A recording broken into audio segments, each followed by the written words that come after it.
Today is Friday, August 23rd, and you are listening to episode number 4 of the DogHouse Podcast.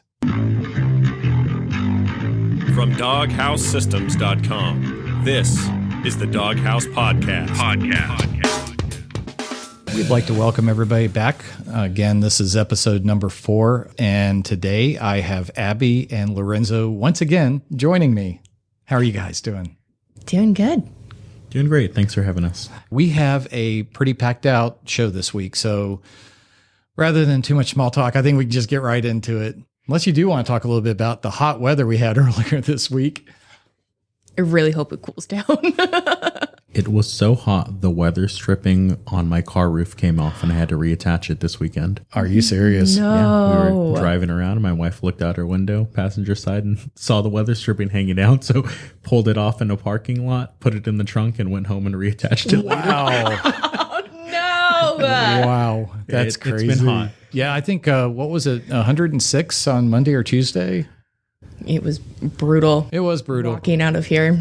It's cooling off a little bit, and it's all good. This week, we are going to be talking about, it feels like, once again, more doom and gloom, but it's something that it brought up conversation internally with us, and we thought, let's go ahead and talk about it, which is, unfortunately, in this case, it's the national public data breach that had recently taken place, but we have some thoughts to go with it, some things that hopefully might actually be able to protect all of you guys that are listening.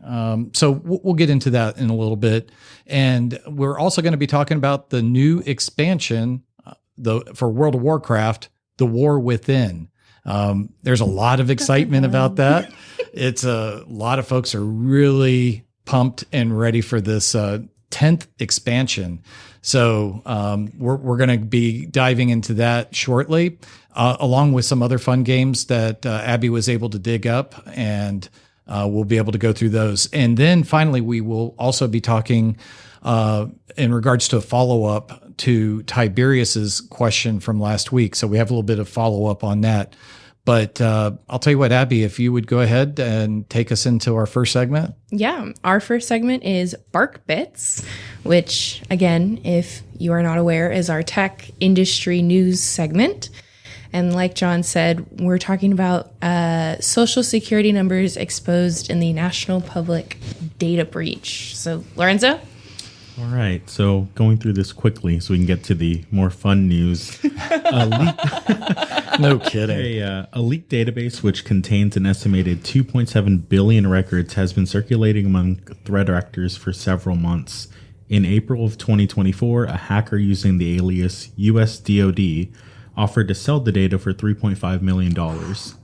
Earlier this month, a threat actor named Fennis released a more extensive version of the database for free. In the show notes, we'll link to reports from Telecom Tech News and also Krebs on Security if readers want to follow up and follow a deep dive that Krebs actually posted.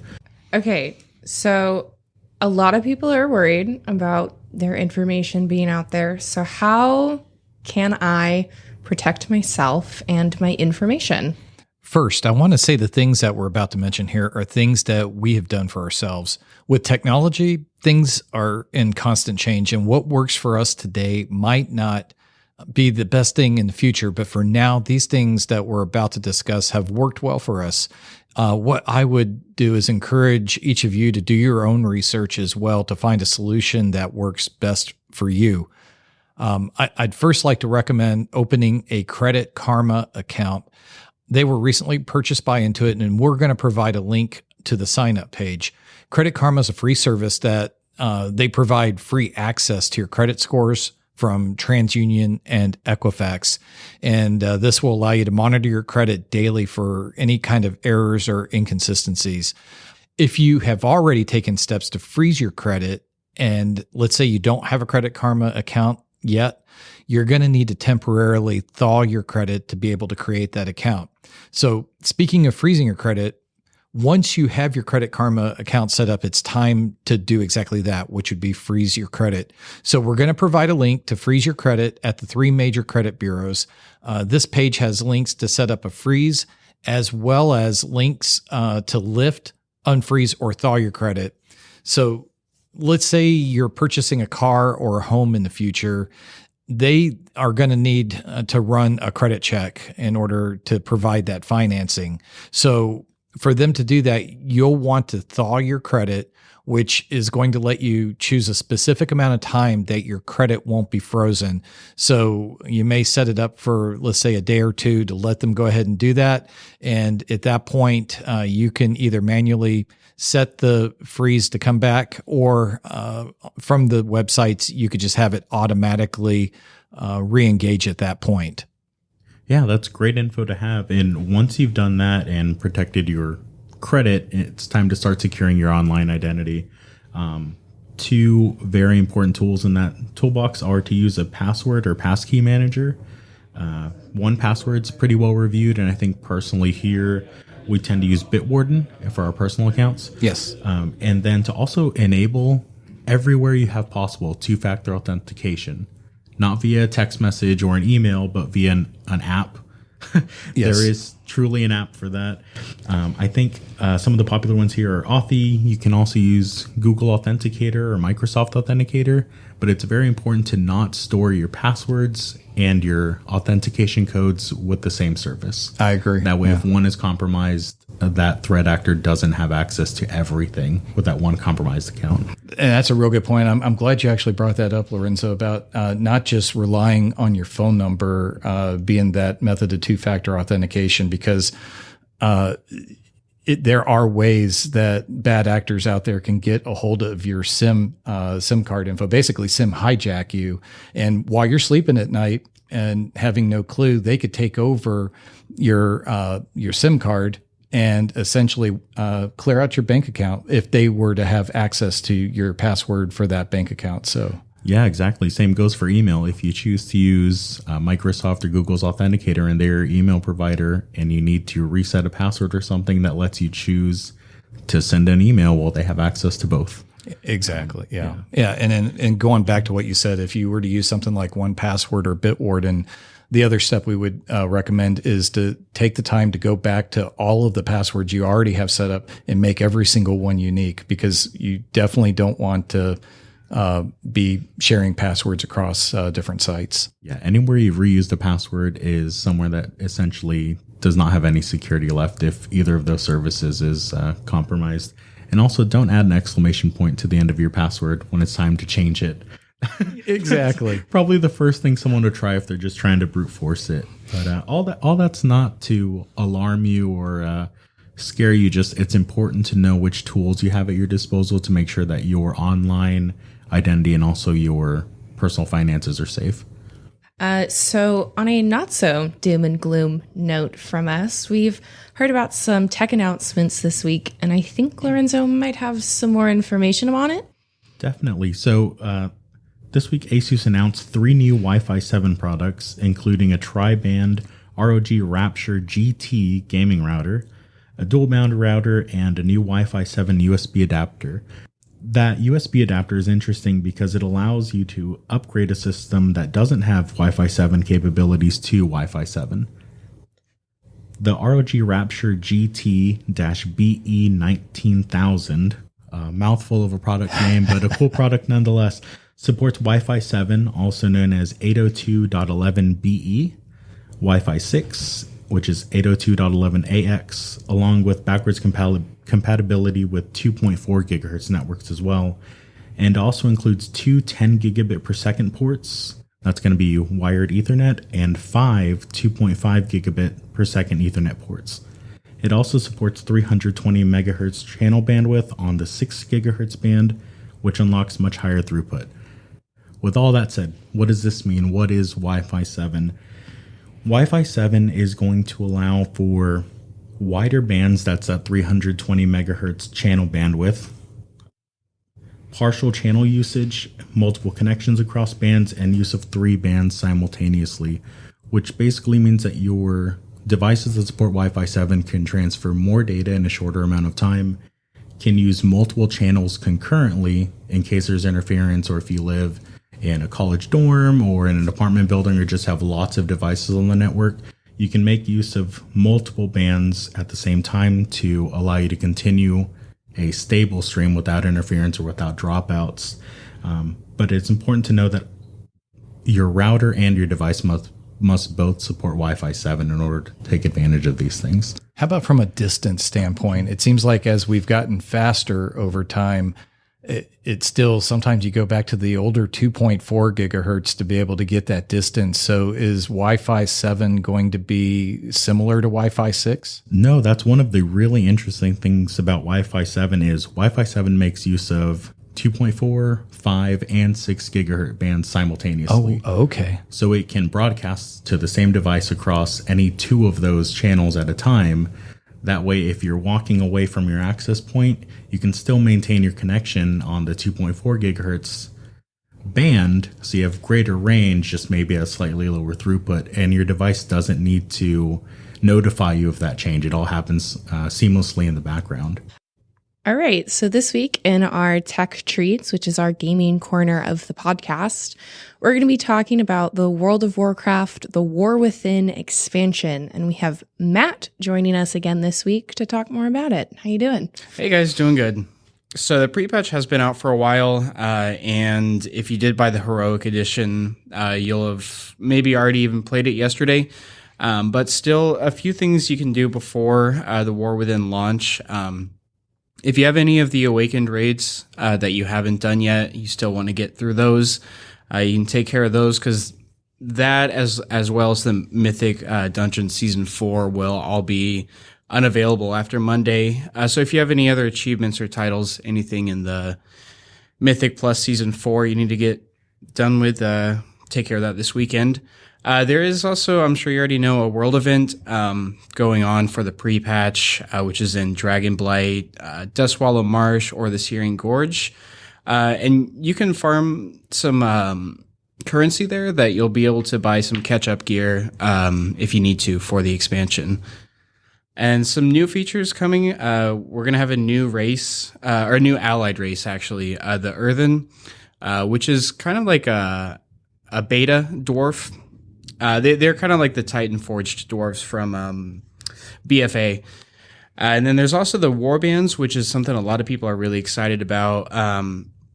You'll have an account-wide Regent Bank, warbound gear that can be transferred through your account, kind of like Soulbound, but you'll actually be able to transfer to your own other characters, as well as there's a nice way to easily transfer currencies, because I know in the past you've always just had to mail yourself gold or something, or other currencies even. But now you'll just be able to do it real quick and easy, along with account-wide reputation gains, which is going to save everybody hours and hours of time. Account-wide transmog collections, flight paths, achievements.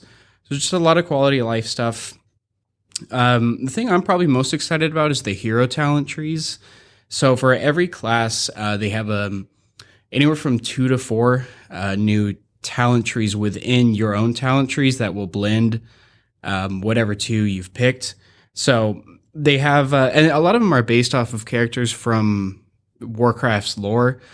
Like they have the Sun Fury Mage, which if you're an Arcane and a Fire Mage, it'll blend those two, kind of like Kael'thas. They have the Farseer Shaman, like Drekthar, the Orc, for Elemental and Restoration Shaman. And another quality of life thing, they now have Arachnophobia mode you can turn on that'll change most spider models to crabs, if that's something you're worried about. Oh, perfect. That's for me. I'll get a lot of new players with that. That's cool. So I think that the Warband Bank, that's going to be pretty interesting as far as how basically you can share amongst your other characters. I think people are really going to get into that. Yeah, it's just a really nice way to save a ton of time for people. Yeah, save a lot of grinding for sure. Mm-hmm. All right, Matthew, I appreciate all of that great information. I know we're real excited about being able to jump into the game. And yeah, it's going to be interesting, the new allied race, the Earthen. But from what I understand, with that, it can also be shared with the Horde. Yeah, it'll be like the Pandaren was back with Mists of Pandaria when that came out. They are an allied race, though, so you will have to unlock them kind of like the High Mountain Tauren and all the other allied races. So on a related note, the instance came back last night. Oh, yeah. So excited for Scott. I don't know. I think he's debating whether to call the reboot episode 1 or episode 667.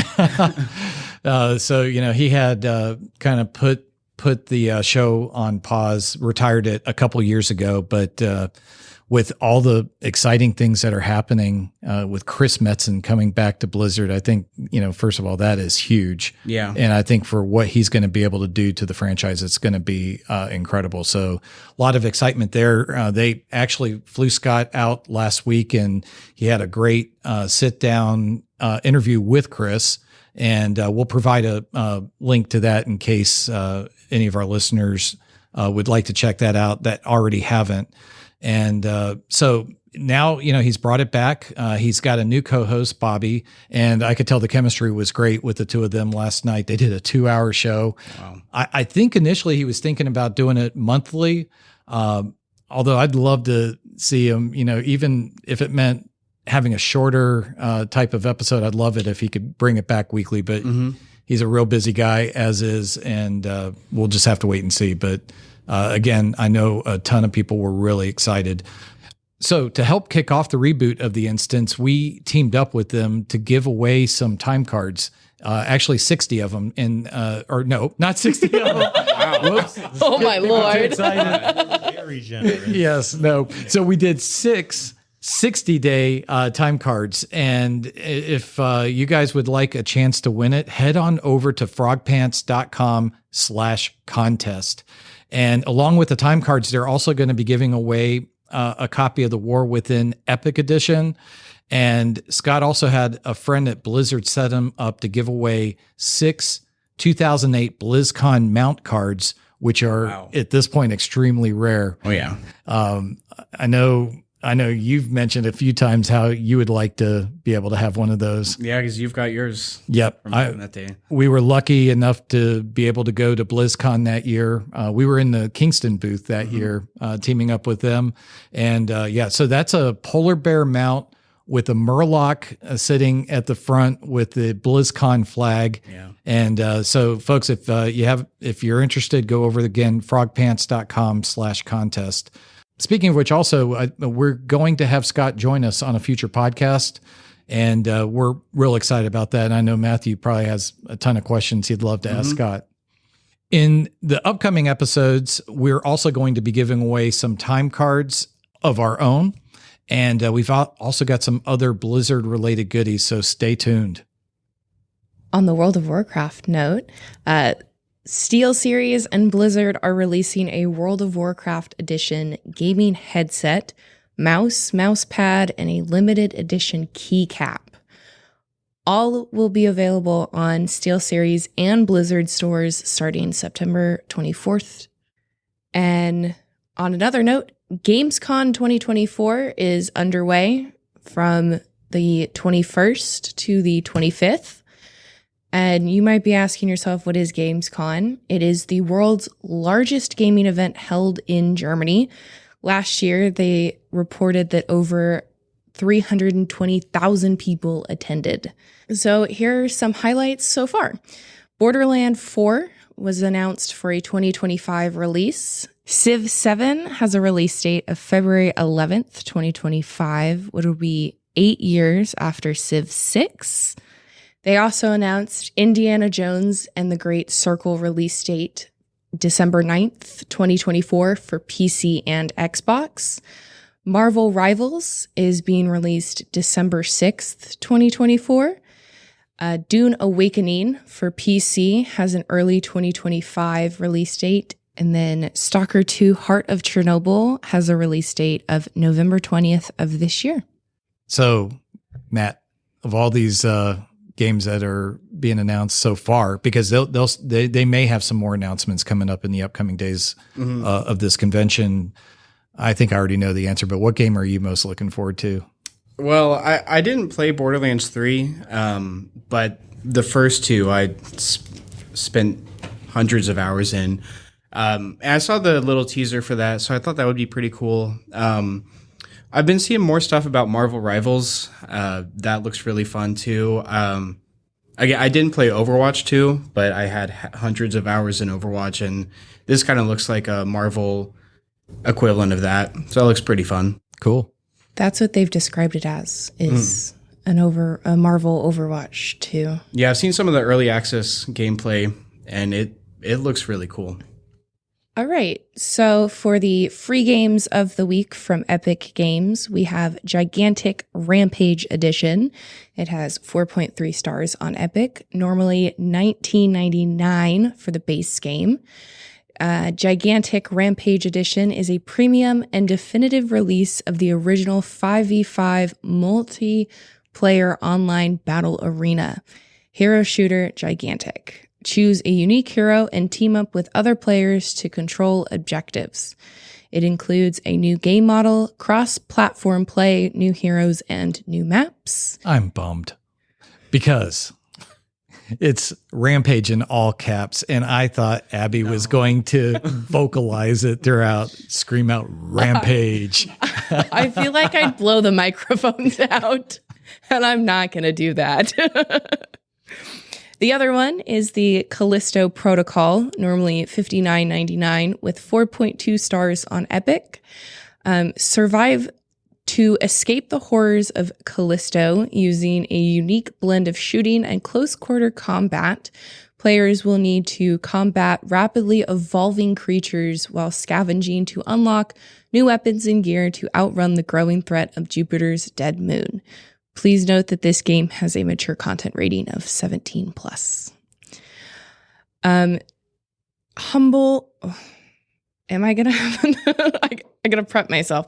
Humble Bundle has Beamdog and Owlcat RPG Masters, where you can get Warhammer 40,000 Rogue Trader, Pathfinder Wrath of the Righteous, Baldur's Gate 2 Enhanced Edition, and more. The link for that will be in our show notes. Last week in our Pack Talk segment, which is our kind of tech corner where we help you with your tech questions, we had Tyberiuss's static issue. And this week, we're following up with Tyberiuss. He emailed us back and mentioned foot pedals, saying that it dawned on me that the induced static from the chair mat may be traveling through the carpet, even though I'm not touching PC equipment. Sure enough, I unplugged my 2 foot pedals and the issue cleared up 90%. One pedal was way worse than the older one, which I independently tested. Note that the static issue was occurring when the pedals just sit on the carpet without me even touching them with my foot. Thank you for all the help. I'll follow up once all of the products mentioned in the last episode are in use. Yeah, no, that is definitely an odd issue. I would say if one of the pedals is way worse, to try to source a replacement pedal that's more akin to the newer one, or see if maybe there's a different product out there that could do the same thing. I know that Tyberiuss also uses a sort of a macro pad as well. Maybe a second macro pad or remapping the controls on those foot pedals might be a good solution. Other than that, maybe try putting an anti-static mat like we linked in last week's show notes underneath those foot pedals to just alleviate some of that static buildup. Yeah, I guess the only thing I would wonder is, would it potentially slip on the mat? And maybe that's why he's currently got it on the carpet. I like your idea of if he can still source out the pedals, maybe get a replacement, because if one's worse than the other, getting a replacement set may help fix it. So that may be worth a try. Yeah, no, in those situations, 3M double-sided tape, it would be my go-to. That's a good point. No, that's a great point. I use that to reattach the weather stripping on my car, and it is great. Way to bring it back home. I love it. Yeah, the 3M VHB. Shout out to that product. That's a great idea. So that would kind of give you the best of both worlds, keeping it on anti-stat.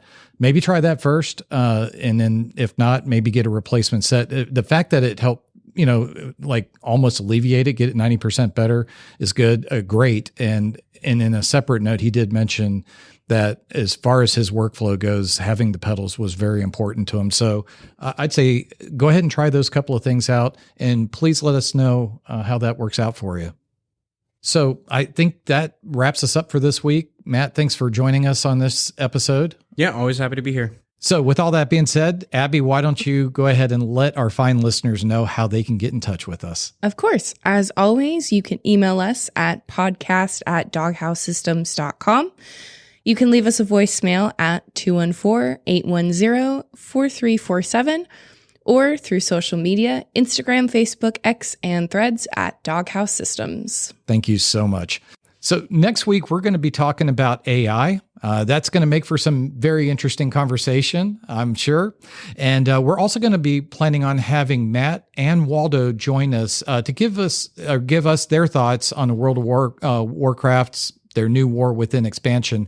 And if you have any questions in between time that you'd like to hit us up with, like tech support type questions, leave us an email or a voicemail at the places that Abby has already kindly left. And we hope you guys have a wonderful upcoming weekend, and we'll be talking to you all next week.